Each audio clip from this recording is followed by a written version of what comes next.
Alors, c'est une définition qu'on donne souvent et de partout, c'est-à-dire que j'entends souvent dire, et je suis assez d'accord avec ça, que c'est l'égalité entre les femmes et les hommes, mais de manière pratique. C'est ça que je rajouterais. C'est-à-dire que pour moi, la seule déclaration d'intention, le féminisme et l'égalité entre les femmes et les hommes, n'est pas suffisante. Il faut la compléter de dire avec des actions concrètes. Parce que du coup, se déclarer pour l'égalité dans une sorte de nébuleuse, pour moi, c'est pas très que ça soit incarné. Oui, et d'ailleurs, c'est ces petites choses qui sont assez déstabilisantes. La pureté militante, elle n'existe pas. De toute façon, on n'a pas vécu dans un bocal en dehors de la société. Donc, on est toutes et tous sujets à ce type de réflexe qui peut être sexiste.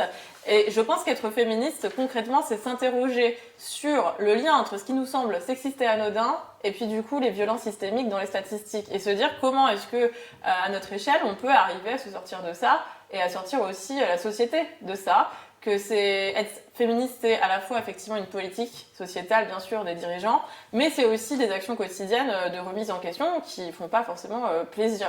Et d'ailleurs, je veux dire, je pense pas du tout être la parfaite féministe, ça n'existe pas en fait.